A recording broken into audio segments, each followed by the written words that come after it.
Olá pessoal, para quem não me conhece, eu sou Márcio Luiz da Silva Paina, como eu já falei em outros vídeos, candidato a historiador, e estou gravando esse vídeo para poder compartilhar uma informação assim que eu acho interessante, né, para a gente poder ampliar nossos conhecimentos. Na verdade, nosso objetivo é é contribuir, né, para ampliar esses conhecimentos a respeito da influência africana, da história da África, né?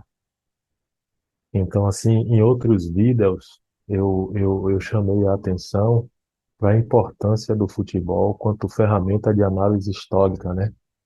E a possibilidade de a gente usar o futebol além das quatro linhas, né? Dos 22 homens correndo atrás da bola, e a gente poder ver além disso e usar o futebol,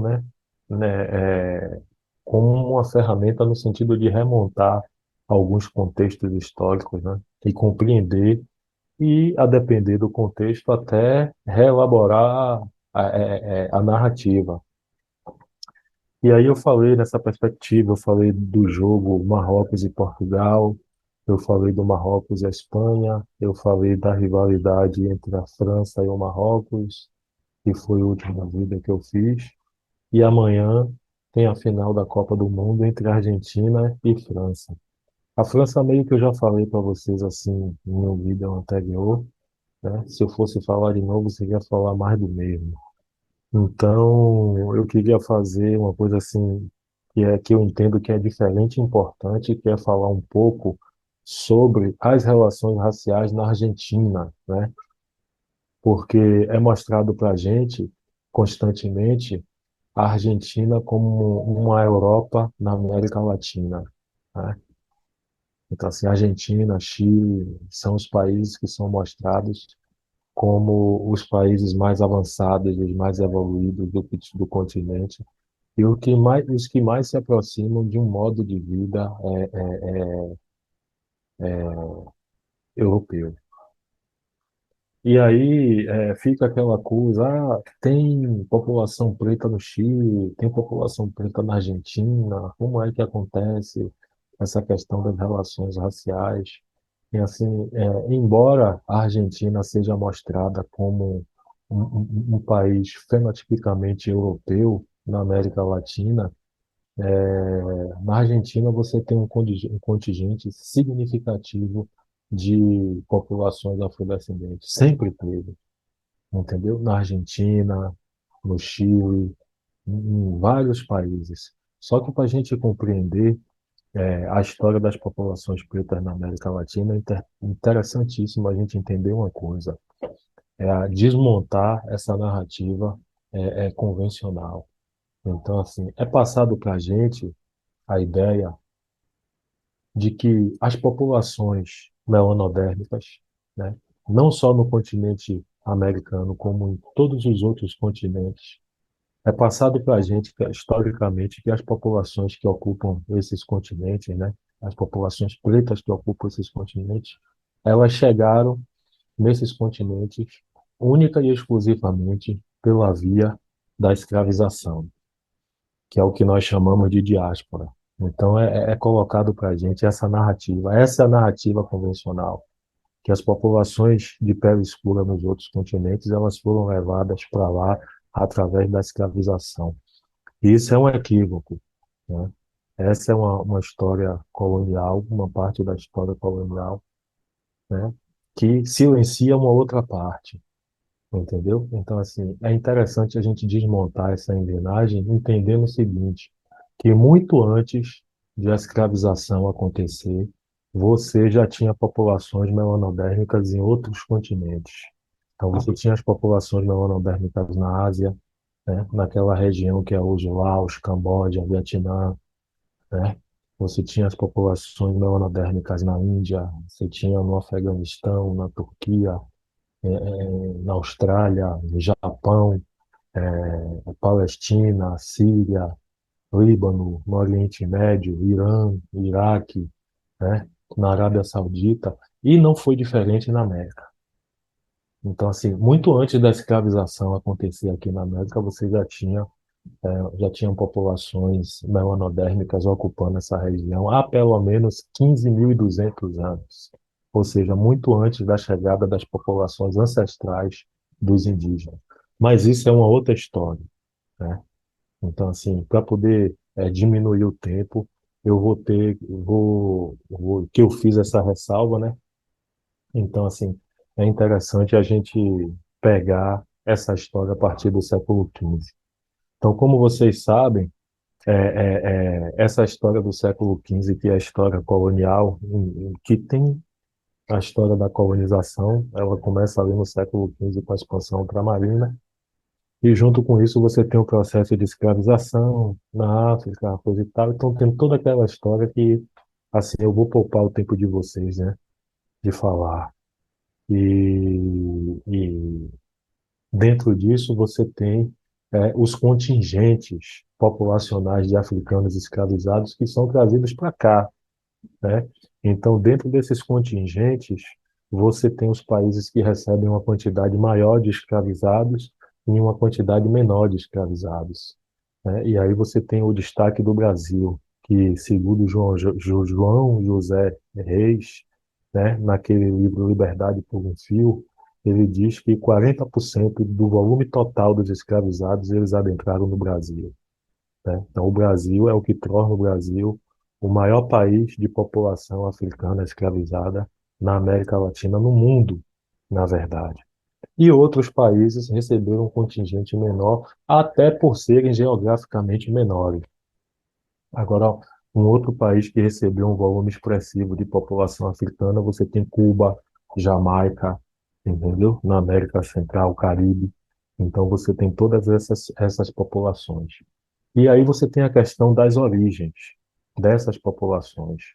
Os três primeiros ciclos da escravização, ali do século XV até o século XVII, XVIII, mais ou menos, é predominante a presença das populações cango-angola de língua banto na América Latina, né? Então, assim, os dois primeiros séculos de escravização, os 250 anos iniciais, 300, não sei, a presença Congo-Angola ela é muito grande, não só no Brasil, como nos países da América do Sul, bem como nos países da América Central. Você tem uma influência Congo muito grande.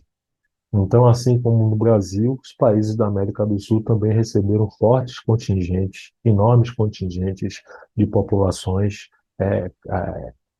congolesas, africanas escravizadas, né? E aí você tem Uruguai, Argentina recebendo um contingente de populações já durante muito tempo, né? E aí você tem essa presença das populações eh, africanas dentro da Argentina. Então, assim, você tem a Argentina vivendo um período colonial, um período de escravização, como aconteceu no Brasil. E ali, em 1860, você tem o fim da escravização dos africanos e, posteriormente, você vai ter a luta da independência.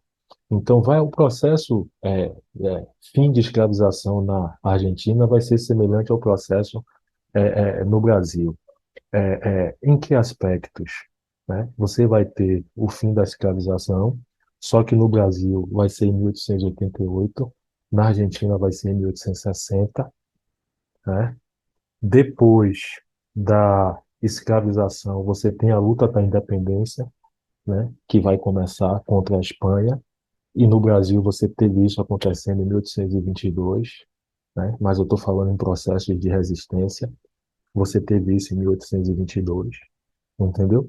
Então, assim, depois da luta, do processo de escravização na Argentina, em 1888, bem como na Argentina, em 1860, ambos os países passam, né, pela aquela política do branqueamento, que é a política de importação de imigrantes europeus para os seus territórios. Então, assim, tanto o Brasil quanto a Argentina, eles vão experimentar essa política, né? No caso da Argentina, em relação à colônia espanhola. E aí você vai ter essa política de miscigenação. Então, assim, na Argentina, o que é que vai acontecer? Você vai ter também a Guerra da Independência Argentina, que, semelhante à Guerra do Paraguai, usou, né, como massa de manobra, como bucha de canhão, os escravizados com aquela ideia de prometer a alforria a depender do resultado, né? Então, assim, se aqui em 1860, 1865, você vai ter a Guerra do Paraguai, nesse momento, na Argentina, você vai ter a Guerra de Libertação da colônia espanhola, né, que começa. E aí você tem um lugar destacado dessas populações africanas escravizadas na Índia, personagens, indivíduos que vão se destacar, né, e vão elevar essa coletividade a um outro espaço. Então, por exemplo, você tem o Antônio Ruiz Falucho, que durante o processo da independência da Argentina, ele formou um batalhão de africanos escravizados, né? E foi exatamente esse batalhão que impediu que a Espanha restabelecesse o domínio sobre a Argentina, né? E na época, eu acho que ele era sargento, se eu não me engano. E aí ele forma o batalhão luta, vence, né, consegue expulsar os espanhóis e, se eu não me engano, retoma um político da época, alguém que estava como prisioneiro, que ele consegue proteger. Então, aí, depois que os espanhóis vão embora, né, aí esse político que foi libertado por Falucho, né, ele eleva Falucho à categoria de tenente-coronel do Exército, né, e presta uma homenagem imensa a ele, que é fazer uma estátua na Praça Central de Buenos Aires em 1893, né? Você já tinha uma estátua, né, de um indivíduo negro no centro. Essa foi a homenagem prestada não só ao governo da Argentina, como à Argentina, ao batalhão negro que expulsou os expulsorantes e que tinha na governança Antônio Ruiz Falucho, que é o tenente-coronel, que vai se destacar. Nessa mesma luta de independência, você tem uma mulher que se chama Maria dos Remédios Del Valle, que se destacou, mulher negra, que se destacou também no processo de cuidados médicos. Ela era como se fosse a enfermeira dos batalhões de africanos que estavam lutando. Então ela cuidou, alimentou e conduziu muitos africanos escravizados dentro desse processo de libertação da Argentina. Então, é uma outra pessoa que tem um destaque especial dentro da população, Maria Remédio, e você tem um último, que é o Manuel Barbarim, que é um cara que vem da África com a idade de 11 anos e depois entra no batalhão e se torna uma pessoa destacável.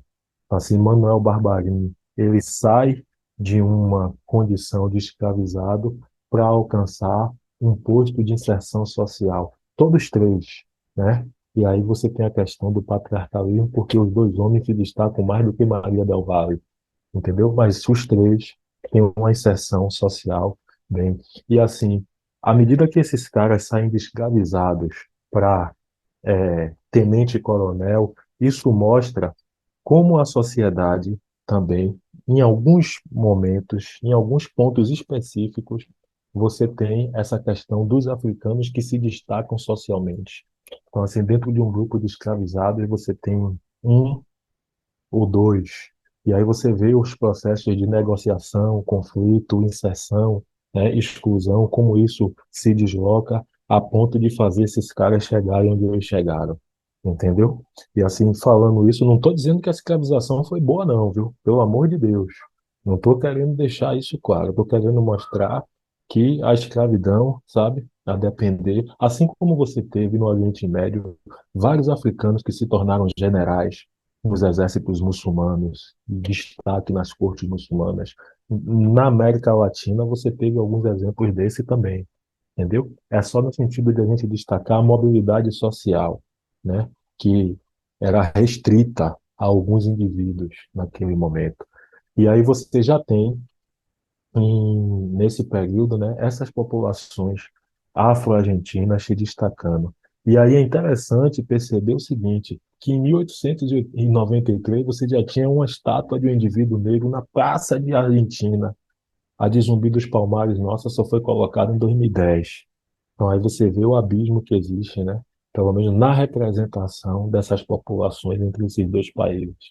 Embora a Argentina tenha silenciado a presença e a apresentação dos afro-argentinos, dentro da sociedade você consegue ter ainda referências. E o Brasil, que é uma sociedade afrodescendente, você tem isso completamente apagado, né? Então, o abismo social é esse. E aí você entra na transição do século XIX para o século XX, né, onde o processo também vai ser semelhante ao do Brasil, e essas populações afro-argentinas libertadas da escravidão, elas vão ser invisibilizadas e silenciadas, né? E como é que isso vai acontecer? Isso vai acontecer porque no final do século XIX vão ter andamento na América Latina, em vários países, alguns censos, sendo que o do Brasil você vai ter em 1860. Então, assim, em toda a América Latina, né, somente Brasil e Cuba, eles possuem um censo com a categorização racial. Então, isso significa o seguinte, que você tem como acompanhar a trajetória das populações pretas no Brasil e Cuba, mas nos outros países latino-americanos você não tem, porque não tem a categoria raça, né? Não tem a categoria. Então, se não tem essa categoria, não existe. Então, é por isso que a gente tem essa ideia de que na Argentina não tem preto, né? Porque de 1800 do final do século XIX até 2003 também, né? Você não tinha um censo que incluísse essa categoria social, raça, cor. Então, na Argentina, como no Brasil, esse debate também é recente, porque, na verdade, em toda a América Latina, esse debate racial, proposto pelas grandes empresas capitalistas, eles começam em 2003. Então, México, em todos esses países de população afro-argentina, México, Guatemala, El Salvador, Nicarágua, Cuba, Haiti, Porto Rico, República Dominicana, aí você vai descendo. Todos esses países, eles passaram a ter uma modificação. E aí, por exemplo, o México, por exemplo, nunca tinha realizado um censo com a categoria social raça, cor. Isso foi realizado em 2010. Acho que foi o primeiro censo. Não, 2010 não, acho que foi 2018. Não me lembro muito bem. É a primeira vez que um censo no México tem a questão de cor, sabendo que o México, acho que de 26 milhões de pessoas, tem 1,5 milhão de pretos, né? Nas cidades. Aí você chega na Nicarágua, você tem os garífunas, né? Que é a população misturada com os indígenas que ocupam a leste. Os garífunas ocupam ali El Salvador, Nicarágua, Guatemala, né? Então, toda a América Latina você tem essas populações. E na Argentina não foi diferente. E aí, quando você tem essa questão da transição do século XIX para o século XX, essas populações que estavam localizadas na região central, com o processo de branqueamento que entra na Argentina, elas vão ser suburbanizadas, porque o governo vai dar início a uma política de suburbanização, que é expulsar essas populações da cidade para o interior, para o subúrbio e para o interior. Então é por isso que a gente chega na Argentina hoje e você não vê nem encontra a população, porque essas populações elas estão localizadas no interior. A cidade agora eu não me lembro, né? E a cultura argentina ela está preservada no interior da Argentina. Isso aí a cidade eu posso pegar depois para ver e para a gente ter mais ou menos uma ideia. E aí você tem o silenciamento, tá? Por isso que você não ouve falar, né? E você tem os elementos da cultura africana. Aí dentro dessa cultura você tem o candomblé, que não é o candomblé que muita gente chama. Ah, porque na Argentina tem candomblé. Não tem candomblé como o nosso, entendeu? Então, assim, candomblé é um ritmo fundamentado, né, na cultura africana, basicamente na cultura Congo-Angola, que é a cultura influente. Então, assim, se você, a pessoal que tem uma noção de percussão, eu não tenho, eu sou curioso, né, mas dentro dessa curiosidade, né, eu aprendi, né, com o mestre Juan Badaró, né, que é um brother também, ele me disse o seguinte, o candomblé, ele é um ritmo, né, fundamentado no ritmo Congo-Angola, que é caracterizado na clave, né? A clave é a chave em espanhol, que é o que conduz o ritmo.